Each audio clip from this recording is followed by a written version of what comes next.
कभी कभी हम विश्वास को कुछ ऐसा बनाना चाहते हैं जो वह नहीं है। क्या मैं आज आपसे ऐसे बात कर सकता हूं जैसे हम शायद विश्वास से बाहर के लोग इसकी प्रकृति को गलत समझते हैं और मानते हैं कि यह मुख्यतः कल्पना का विषय है।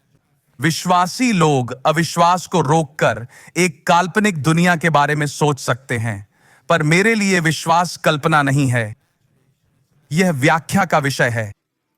मेरे लिए विश्वास वास्तविकता का इनकार नहीं, बल्कि एक गहरी सच्चाई है जो मेरे जीवन को नियंत्रित करती है।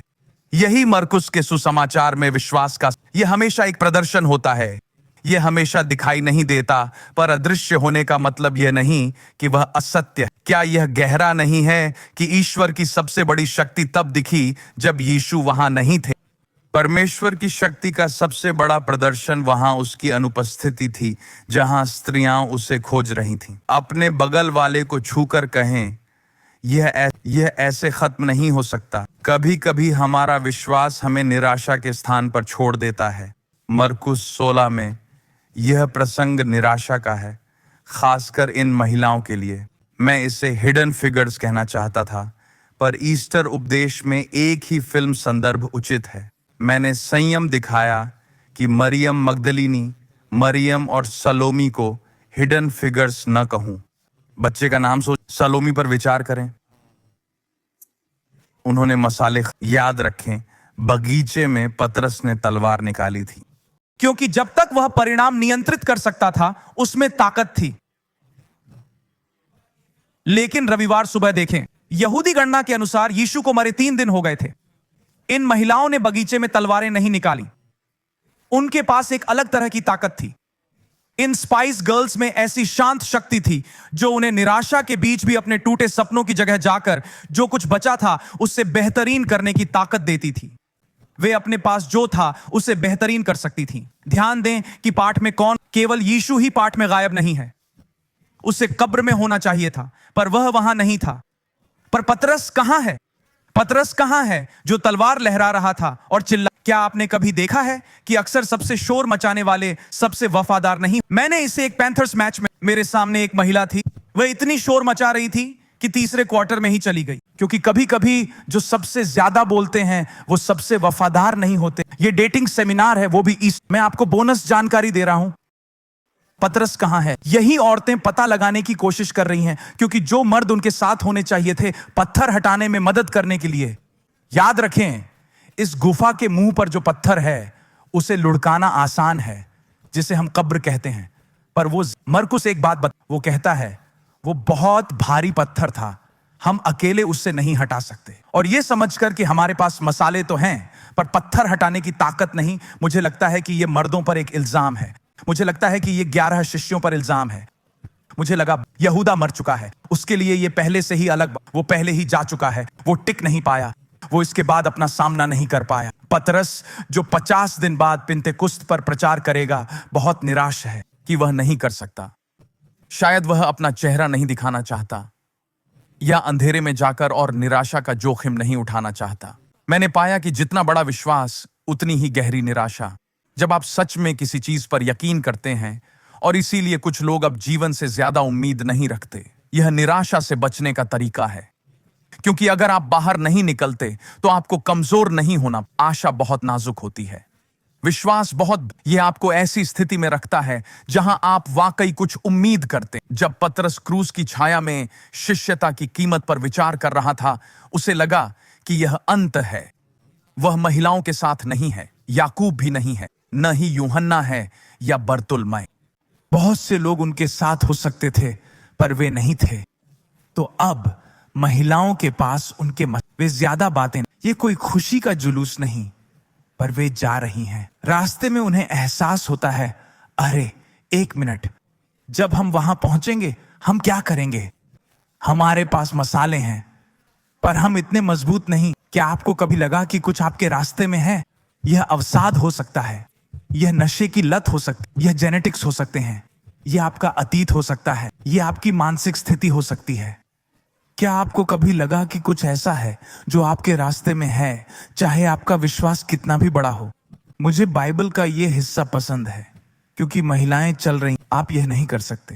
आप भी ऐसा नहीं कर सकते। मैरी, अरे मुझे मत बताओ कि मुझे क्या करना चाहिए। सलोमी, मैं वो नहीं जिसकी मां ने डेली तुम्हें यह करना चाहिए। तुम्हें सोचना चाहिए था पीटर कहां है। पर जो साथ नहीं थे उनसे नाराज होने के बजाय उन्होंने सवाल पूछा, पत्थर को कौन हटाएगा? इस ईस्टर पर मेरे पास अच्छी खबर है। जिस बात की चिंता है भगवान उस पर काम कर रहे हैं। अगर आप विश्वास से कदम बढ़ाएं तो भगवान का चमत्कार शुरू हो चुका है। बाइबल कहती है जब वे पहुंचे पत्थर गायब था और एक युवक था। ज्यादातर विद्वान मानते हैं कि सुसमाचारों की पुष्टि के अनुसार वह एक फरिश्ता था जिसने पत्थर हटाया और उस पर बैठ गया। वह इसलिए नहीं बैठा क्योंकि वह थका हुआ था। इस फरिश्ते ने क्रॉसफिट किया और उसकी कार्डियो बहुत अच्छी थी। नहीं, यह फरिश्ता नीचे आया, पत्थर हटाया और बैठ गया। यहूदी रिवाज में शिक्षक पढ़ाने के लिए अधिकार की कुर्सी पर बैठता था। तो संदेश यह है, जो आप सोचते थे कि पार नहीं कर पाएंगे, मैं उससे आगे निकल चुका हूं। जो आप सोचते थे कि नहीं कर सकते और सारी शक। क्या यहां कोई ईस्टर मनाने वाला है? और सारा अधिकार यीशु का है।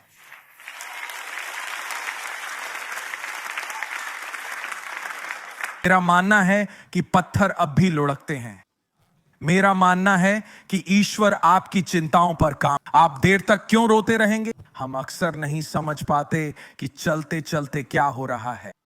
मैथ्यू हमें वो विवरण देता है जो मार्क ने छोड़ दिया। उन्होंने कहा कि जब ये महिलाएं सुबह 3 से 6 बजे के बीच निराशा, संदेह और हताशा, यही इस पाठ का माहौल है। और अपनी शक्ति और क्षमता की कमी से उत्पन्न बड़ी निराशा में जब वे चल रही थीं, तब परमेश्वर काम कर रहा था। मत्ती के आखिरी अध्याय का 2 पद देखिए। यह एक अलग अंत है। यह एक छोटा सा अलग विवरण है जो मार्क के सुसमाचार। इसमें लिखा है, देखो एक बड़ा भूकंप हुआ क्योंकि प्रभु का एक दूत स्वर्ग से उतरा और आकर पत्थर को लुढ़काकर उस पर बैठ गया। स्वर्गदूत पहले से ही रास्ते में था जब महिलाएं कब्र की ओर जा रही थीं। मैं आपको किसी को देखकर यह कहने की चुनौती देता हूं, आपका फरिश्ता पहले से ही रास्ते में है। तो इसके बारे में तनाव मत लो और वापस घर जाने की हिम्मत मत करो, क्योंकि जब तुम चिंता करते हो तब भगवान काम कर रहे होते हैं। भगवान अपना कुछ सबसे अच्छा काम अंधेरे में करते हैं, और सिर्फ इसलिए कि तुम नहीं देख सकते, इसका मतलब यह नहीं कि वो काम नहीं हो रहा। तुम इस तरह हार नहीं मान सकते। क्या तुम्हें लगता है कि भगवान इन औरतों को कब्र तक पहुंचने देंगे और एक पत्थर उनके रास्ते में रोक बनेगा? भगवान कहते हैं जब तुम अपना हिस्सा करोगे तब मैं वो करूंगा जो तुम नहीं कर सकते। मैं तुम्हें उन बच्चों को पालने में मदद करूंगा। मैं तुम्हें उस आदमी से शादी निभाने में मदद करूंगा। मैं तुम्हें एक और हफ्ता गुजारने में मदद करूंगा। मैं तुम्हारी मदद करूंगा। मदद रास्ते में है।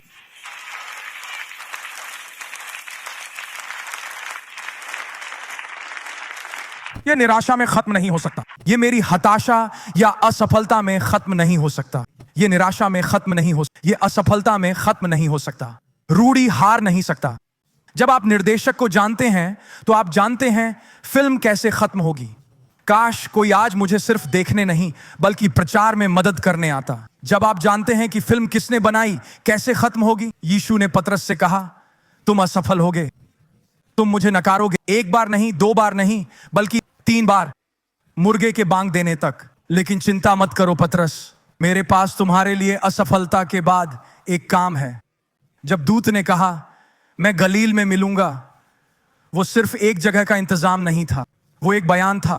आप में से कई लोग याद करेंगे कि गलील वो जगह थी जहां यीशु ने ज्यादातर, ये वही स्थान था जहां उन्होंने पहली गलील की झील पर ही पतरस यीशु को प्रचार, चंगाई और मुक्ति के लिए चारों ओर ले गया। तो जब स्वर्गदूत ने कहा आपकी कहानी यहां खत्म नहीं हो सकती, मुड़कर चेलों से कहो कि मैं उनसे गलील में मिलूंगा, वह दरअसल कह रहा था यह कब्र में खत्म नहीं हो सकता क्योंकि मुझे और कुछ करना है। मुझसे गलील में मिलो।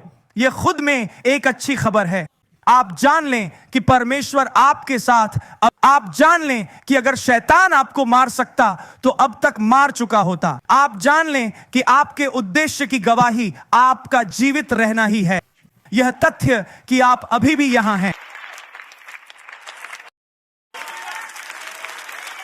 खैर, यही तो जश्न मनाने का कारण है। मुझे लगता है कि यह मेरा सबसे प्रिय ईस्टर संदेश है। केवल 2 शब्दों की, जाओ उसके शिष्यों को बताओ। इसने मुझे गहराई से छू लिया। जिसने यीशु को सबसे ज्यादा निराश किया, उसे ही उन्होंने नाम लेकर मुक्ति दी। और यह मुझे एक उम्मीद देता है कि शायद मेरा नाम भी वहां हो सकता है।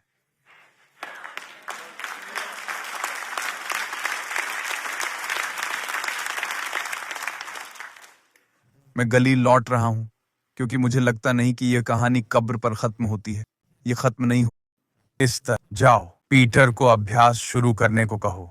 किस चीज का अभ्यास? अपने प्रचार का अभ्यास। उसे मछली पकड़ना छोड़ने को कहो। मुझे 50 दिनों में उसकी जरूरत है। पिंतेकुस्त के दिन जब आत्मा आएगी, तब मैं उससे चाहता हूं जो सबसे ज्यादा असफल रहा। वो मेरी जीत और बदलाव का प्रतीक बनेगा। यहां कोई है जो आज अपनी विफलता की कब्र पर खड़ा है। ये नहीं समझ रहा कि पुनरुत्थान एक उम्मीद है जो आपको विफलता के बजाय अनुग्रह के नजरिए से जीवन का अनुभव करने देता है। ये पतरस के लिए सुंदर सत्य है, पर जब तक यह आपका अपना ना हो, आप वहीं फंसे रहेंगे जहां से परमेश्वर ने आपको निकाला। यह खत्म, मुझे पता है, ऐसे अंत नहीं हो सकता। मैं जानता हूं मेरी कहानी असफलता में नहीं खत्म होगी, क्योंकि भगवान ने हर असफलता के लिए अपनी कृपा का वादा किया है। इस चैनल को सब्सक्राइब करें ताकि कोई वीडियो या लाइव स्ट्रीम ना छूटे। वीडियो शेयर करें और याद रखें, हर रविवार लाइव मिलते हैं। फिर से देखने के लिए धन्यवाद।